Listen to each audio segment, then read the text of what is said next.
En este siguiente ejercicio tenemos que el aire seco está formado por aproximadamente 21% de oxígeno, 78% de nitrógeno, 1% de argón en moles.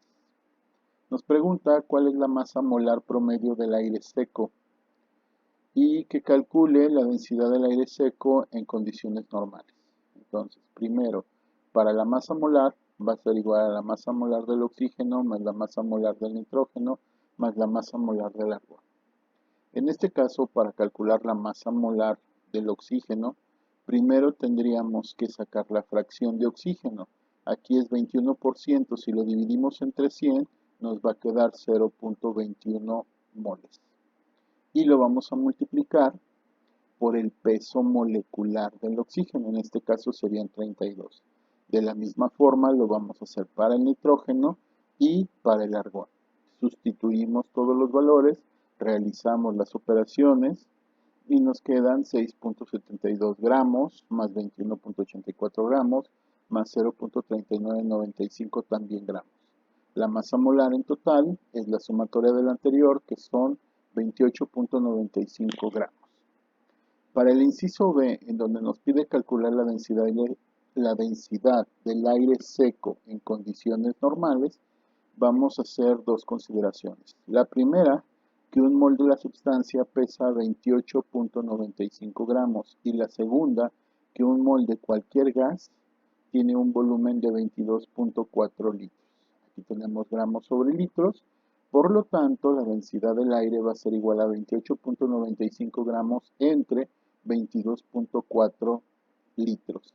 La densidad del aire nos quedaría como de 1.29 gramos por litro, y si hacemos la conversión, la densidad del aire va a ser igual a 1.29 por 10 a la menos 3 gramos sobre mililitro.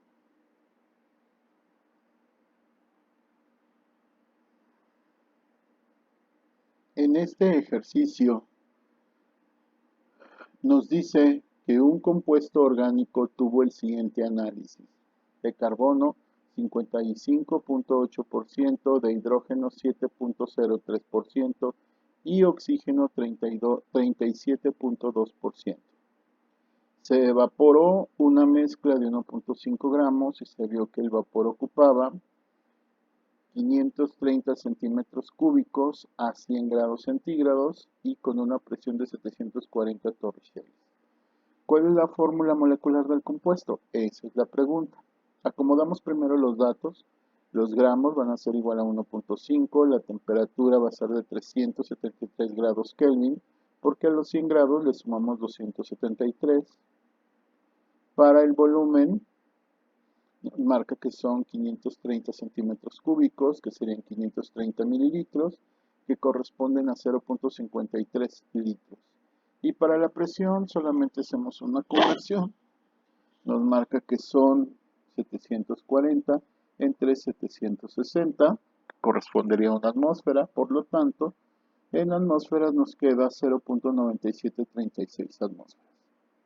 Utilizamos la ecuación de los gases ideales, en donde nos dice que la presión por el volumen va a ser igual al número de moles por la constante por la temperatura. Presión por el volumen va a ser igual a los gramos entre el peso molecular por la constante por la temperatura. Despejamos peso molecular, esto va a ser igual a los gramos por la constante por la temperatura entre la presión por el volumen. Peso molecular va a ser igual a 1.5 gramos, 0.0821 litros, atmósferas, mol, Kelvin, por 373 grados Kelvin entre la presión, que son 0.9736 atmósferas, multiplicadas por el volumen, que son 0.53 litros. El peso molecular va a ser igual a 89.019 gramos sobre mol. Recordando lo de la fórmula empírica, vamos a tener que calcular para el carbono, para el hidrógeno y para el oxígeno. Entonces, en primer lugar, tengo que calcular los gramos. Estos son los gramos, perdón que aquí no le haya puesto. Estos son los gramos. Este es el peso atómico y peso atómico. ¿De dónde saco estos gramos? Estos gramos vienen de lo siguiente, de multiplicar 1.5 gramos por 0.558 en el caso del carbono. Para el hidrógeno serían 1.5 gramos por 0.0703 y en el caso del oxígeno sería 1.5 gramos multiplicados por 0.372. Cuando hago esto para cada uno de ellos, para el carbono me quedan 0.837 gramos entre 12, que es su peso atómico. Para el hidrógeno 0.1054 gramos entre 1, que es su peso atómico. Y para el oxígeno 0.558 gramos entre 16. Y obtengo los siguientes valores. Para el carbono es de 0.060975, para el hidrógeno es de 0.1054 y para el oxígeno es de 0.03487. Veo cuál es el más pequeño es 0.03487, todos son divididos entre el mismo valor y obtengo números enteros, 2 para el carbono, 3 para el hidrógeno, 1 para el oxígeno. En este caso, mi fórmula empírica sería carbono 2, hidrógeno 3, oxígeno 1. Realizo la sumatoria de sus pesos atómicos con sus correspondientes coeficientes y me da un valor de 43. Perdón. El peso molecular que yo había obtenido era de 89. 89 entre 43 me da un número 2. Sé que aquí me va a dar una fracción, pero se redondea directamente a 2. Este 2 es el factor por el cual voy a multiplicar la fórmula empírica y entonces la fórmula molecular que obtengo es carbono 4, hidrógeno 6, oxígeno 2. Y de esta manera puedo calcular cuál es la fórmula molecular del compuesto. Continuamos.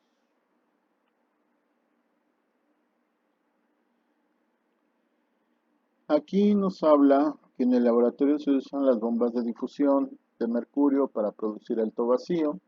En general se intercalan trampas frías entre la bomba y el sistema en el que se hace el vacío. Las trampas causan la condensación del vapor de mercurio, lo que evita su difusión de regreso al sistema. La presión máxima de mercurio que puede existir en el sistema es la presión de vapor de mercurio a la temperatura de la trampa fría y pide calcular la cantidad de moléculas de vapor de mercurio por unidad de volumen. Esto sería el número de moles por litro. Y nos pone las condiciones que cuando la trampa fría se mantiene a menos 120 grados centígrados, la presión de vapor del mercurio a esta temperatura es de 1 por 10 a la menos 16 torricelli. Entonces, como ya había mencionado, lo que pide son los moles por litro. Voy a primero con la presión me la marca como 1 por 10 a la menos 16 torricellis, pero sé que una atmósfera tiene 760 torricellis. Por lo tanto, el valor de la presión es de 1.31 por 10 a la menos 19 atmósferas. En cuanto a la temperatura, son menos 120 grados centígrados más 273, nos da un total de 153 grados Kelvin. La presión de los gases, la constante de los gases no cambia. Esta sería de 0.0821 litros atmósfera sobre mol Kelvin. Voy a utilizar la ecuación de los gases ideales, que es la presión por el volumen es igual al número de moles por la constante por la temperatura, y voy a despejar lo siguiente. Lo que me está pidiendo en este caso es el número de moles entre el volumen, y por lo tanto eso es lo que voy a despejar. Y despejando entonces, en la parte de arriba me queda el número de moles, en la parte de abajo me queda el volumen. Esto va a ser igual a la presión entre la constante multiplicada por la temperatura. Sustituyo y entonces el número de moles va a ser igual a la presión, el número de moles sobre el volumen va a ser igual a la presión, que tiene un valor que ya habíamos calculado de 1.31 por 10 a la menos 19 atmósferas, entre la constante, que es 0.0821 litros por atmósfera sobre mol grado Kelvin, multiplicado por la temperatura, que es 153 grados Kelvin. Entonces, el número de moles sobre el volumen va a ser igual a 1.042 por 10 a la menos 20 moles por litro. Y este es el resultado que nos está pidiendo el problema. Continuamos. Aquí en este ejercicio nos pregunta qué volumen de hidrógeno se combinará con 12 litros de cloro para formar cloruro de hidrógeno. Y en su parte B nos pregunta qué volumen de cloruro de hidrógeno se formará. Entonces, en primer lugar, lo que tengo que establecer es la ecuación química. ¿Cuál es esta? El hidrógeno gaseoso en combinación con el cloro gaseoso nos va a generar ácido clorhídrico gaseoso. Lo primero que tengo que hacer es balancear la ecuación. Una vez que tengo balanceada la ecuación, puedo establecer las siguientes equivalencias. Por cada mol de hidrógeno, yo voy a gastar un mol de cloro y voy a generar 2 moles de ácido clorhídrico. Dicho de otra forma, por cada molécula de hidrógeno, yo gasto una molécula de cloro y genero 2 moléculas de ácido clorhídrico.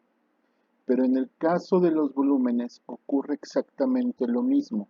Y entonces yo puedo decir que por cada volumen de hidrógeno voy a gastar un volumen de cloro y voy a generar 2 volúmenes de ácido clorhídrico. Por lo tanto, aquí me dice,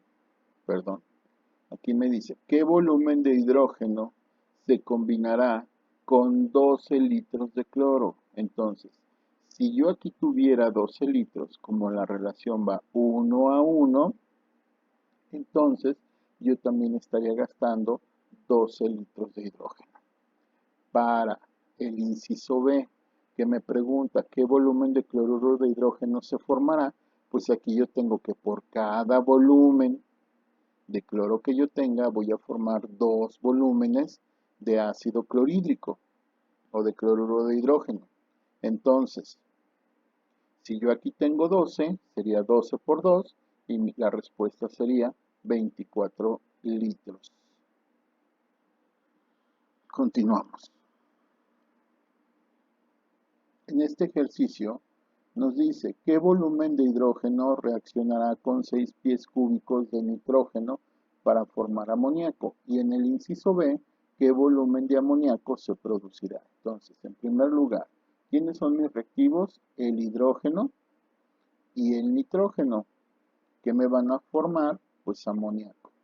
Ya una vez que tengo esto, balanceo la ecuación y entonces me queda como 3 moléculas de hidrógeno gaseoso más una molécula de nitrógeno gaseoso nos generan 2 moléculas de amoníaco gaseoso. Si en el inciso A me dice que son 6 pies cúbicos de nitrógeno, ¿qué volumen gastaré de hidrógeno? Entonces son 6 por este que es un 3, 6 por 3 me daría 18 pies cúbicos de de hidrógeno, que yo gastaría por cada 6 pies cúbicos de nitrógeno. En el inciso B dice qué volumen de amoníaco se produciría. Pues en este caso pongo mi ecuación nuevamente, tengo 6 pies cúbicos de nitrógeno y tengo aquí un 2, por lo tanto sería 2 por 6 pies cúbicos, me quedaría en 12 pies cúbicos de amoníaco. Entonces, por cada 6 pies cúbicos de nitrógeno, yo genero 12 pies cúbicos de amoníaco. Continuamos.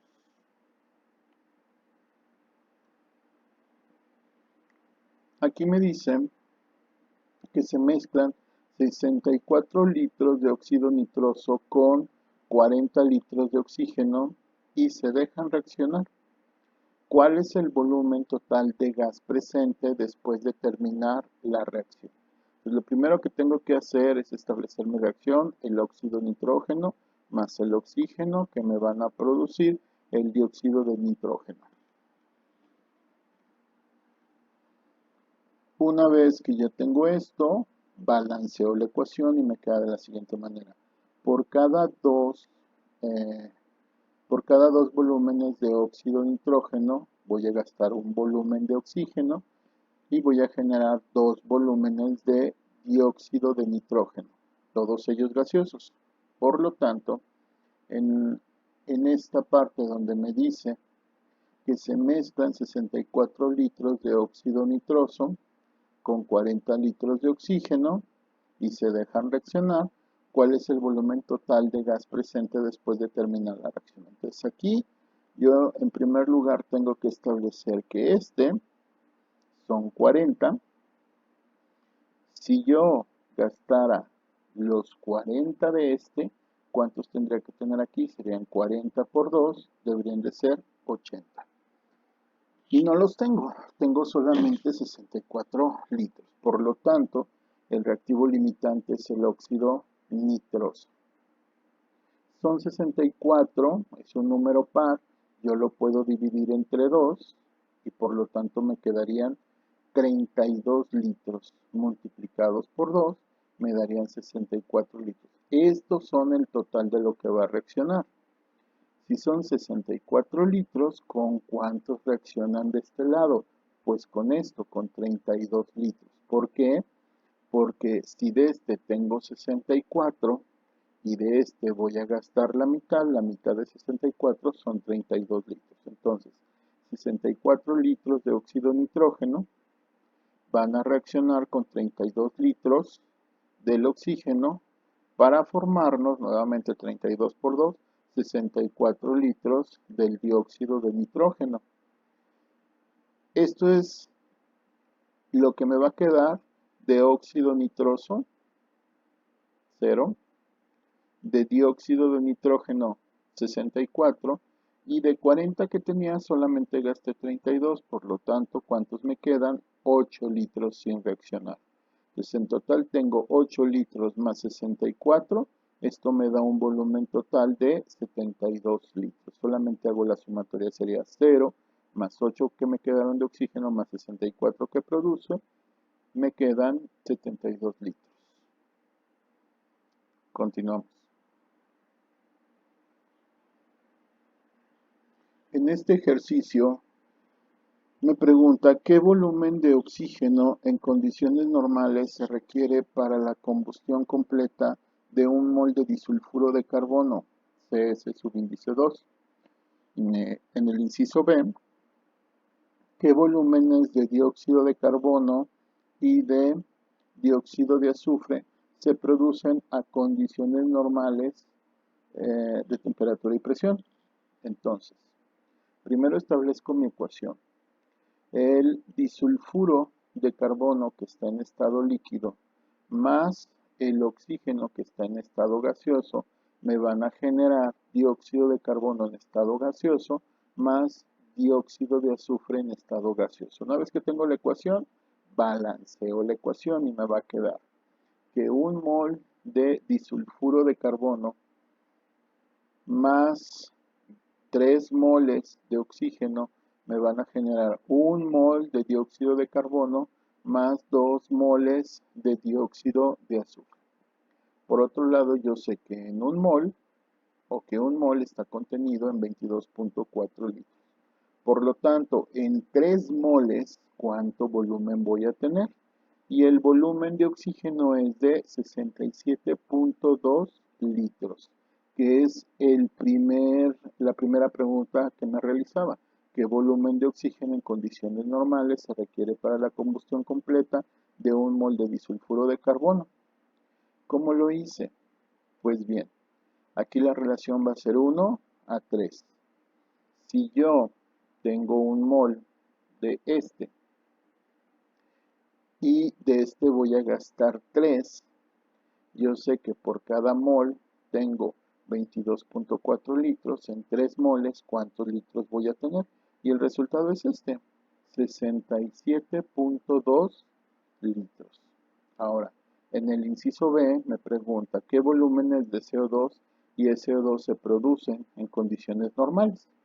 Entonces, ¿qué volumen se produce? De este voy a producir, como es 1 a 1 y cada mol está contenido en 22.4 litros, entonces de CO2, ¿cuánto voy a generar? 22.4 litros. Mientras que de este, perdón, voy a generar 2 moles. Y por lo tanto sería 2 por 22.4, 2 por 22.4, estoy generando 44.8 litros. Continuamos. En este ejercicio me pregunta cuántos litros de oxígeno en condiciones normales pueden obtenerse si se calientan 100 gramos de clorato de potasio. Entonces, este es el clorato de potasio y cuando este se calienta me va a generar cloruro de potasio más oxígeno.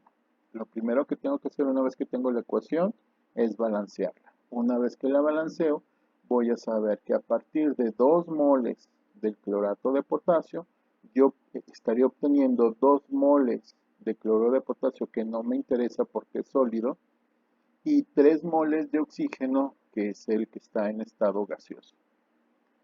Para calcular los moles del clorato va a ser igual a los gramos que tengo, 100 gramos, entre el peso molecular, que son 122.55 gramos sobre mol. Los moles de clorato van a ser igual a 0.8159 moles. Los moles de oxígeno simplemente sería esta cantidad de moles que yo tengo aquí, que son 0.8159, la tendré que multiplicar por 3 y luego dividir entre 2, que fue lo que hice aquí. 0.8159 moles por 3 entre 2, porque así se establece mi relación. El número de moles de oxígeno es igual a 1.22 moles. Si yo sé que en un mol o que un mol está contenido en 22.4 litros, en 1.22 moles, en cuántos litros estaría contenido y el volumen de oxígeno que obtengo es de 27.41 litros. Y así resolveríamos este problema. Continuamos. En este ejercicio me pregunta qué volumen de oxígeno puede obtenerse con la descomposición de 100 gramos de clorato de potasio. En este experimento se mantienen las condiciones de 18 grados centígrados y 750 torricelli de presión. Entonces, establezco mi ecuación, clorato de potasio, que se descompone en cloruro de potasio, más oxígeno, balanceo la ecuación, este está en estado sólido, este es estado sólido, y este está en estado gaseoso, que es el que me interesa. El volumen no lo conozco, el número de moles será igual a los 100 gramos entre el peso molecular, que me darían 0.8159 moles. Para la presión sería los 750 que tengo entre 760 y me da 0.9868 atmósferas. Para la temperatura son 18 más 273, me da 291 grados Kelvin. Y el valor de la constante es de 0.0821 litros atmósfera sobre mol grado Kelvin. Una vez que yo ya tengo todo esto, entonces, una vez que yo ya tengo todo esto, entonces, ¿qué es lo que voy a hacer? Voy a calcular el número de moles de oxígeno. Y el número de moles de oxígeno es igual a 0.8159 por 3 entre 2 y esto me da 1.22 moles. ¿Cómo saco esto? Pues de la relación que tengo acá. Aquí tendría 0.8159, que es este valor, multiplicado por 3, que es este coeficiente, y dividido entre 2, y me da 1.22 moles. Utilizo la ecuación del gas ideal, presión por volumen es igual al número de moles por la constante por la temperatura. El volumen va a ser igual al número de moles, 1.22 moles, multiplicados por la constante 0.0821 litros por atmósfera sobre mol grado Kelvin por 291 grado Kelvin, entre la presión que es de 0.9868 y el volumen que obtengo es de 29.63 litros. Espero que haya quedado claro y pues cualquier duda háganmela saber, por favor. Muchas gracias.